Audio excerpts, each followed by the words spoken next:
ഉണ്ടാക്കാൻ പോണത് ഒരു പുളിങ്കറിയാണ്. അതിന് വേണ്ടിയിട്ട് കുറച്ച് മത്തനും കുറച്ച് ലൈറ്റായിട്ട് പഴുത്ത് വരുന്ന പപ്പായയും നുറുക്കി വെച്ചിട്ടുണ്ട്.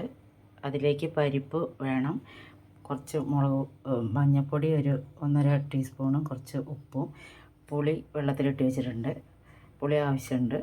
അപ്പോൾ ഇതെല്ലാം കൂടി കുക്കറിലിട്ട് വേവിക്കാം. പരിപ്പ് കുക്കറിലേക്ക് ഇട്ട് കഷ്ണം നുറുക്കി വെച്ചത്, ഉപ്പും മഞ്ഞൾപ്പൊടി, ആവശ്യത്തിന് വെള്ളം,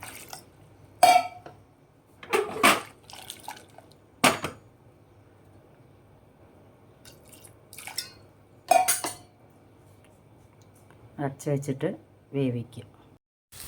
ഇനി ഒരു പാൻ വെച്ചിട്ട് കുറച്ച് തേങ്ങയും കുറച്ച് വെളിച്ചെണ്ണ ഒഴിച്ച് തേങ്ങ വറുക്കാൻ, അതിലേക്ക് കുറച്ച് ഉലുവ, ഒരു നുള്ളു ഉലുവ, കുറച്ച് കായം, ഇതൊക്കെ കൂടി ഇട്ടിട്ട് നല്ലോണം വറുക്കുക. മൂത്ത് വരുന്ന കഴിയുമ്പോൾ കുറച്ച് മുളക് പൊടിയും കൂടി ചേർത്ത് വഴറ്റിയിട്ട് അരയ്ക്കുക.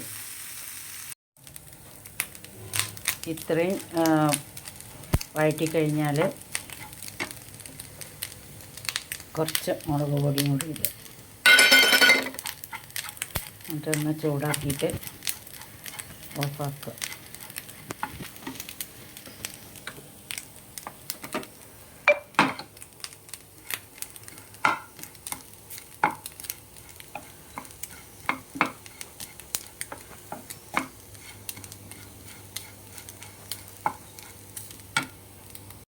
കഷ്ണവും പരിപ്പും നല്ലോണം വെന്തിട്ടുണ്ട്.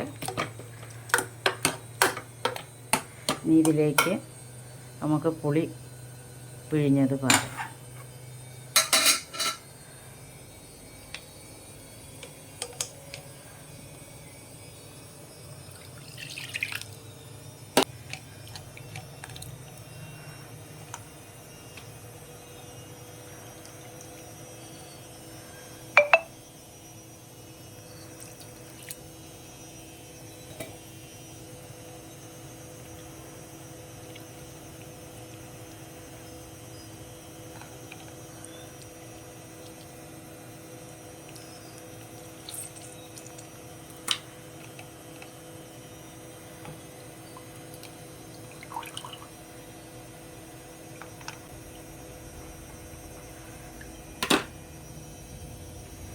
അത് ഇനി തിളക്കട്ടെ. തിളച്ച് കഴിയുമ്പോഴത്തേക്ക് നമുക്ക് തേങ്ങ വറുത്ത് വെച്ചത് അരച്ചിട്ട് ഇതിൽ പാരാം. പുളി തിളച്ചു, ഇനി അരച്ചത് പാരാം.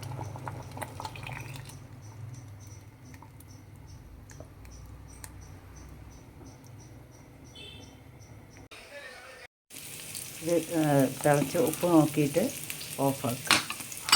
പിന്നെ അതിലേക്ക് വറവിടാൻ പാനിൽ എണ്ണ ഒഴിച്ച് വെളിച്ചെണ്ണ ഒഴിച്ചിട്ട് ചെറിയ ഉള്ളിയും മുളകും കൂടി വറവിടും.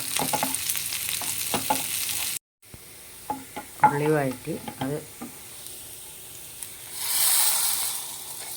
ഇതിലേക്ക് ചേർക്കുക. അങ്ങനെ പുളിങ്കറി റെഡിയായി. കുറച്ച് മധുരം, കുറച്ച് പുളി, കുറച്ച് എരിവ് കൂടി, മൂന്നും കൂടി മിക്സായ ഒരു കൂട്ടാനാണ്. ഉണ്ടാക്കി നോക്കും എല്ലാവരും.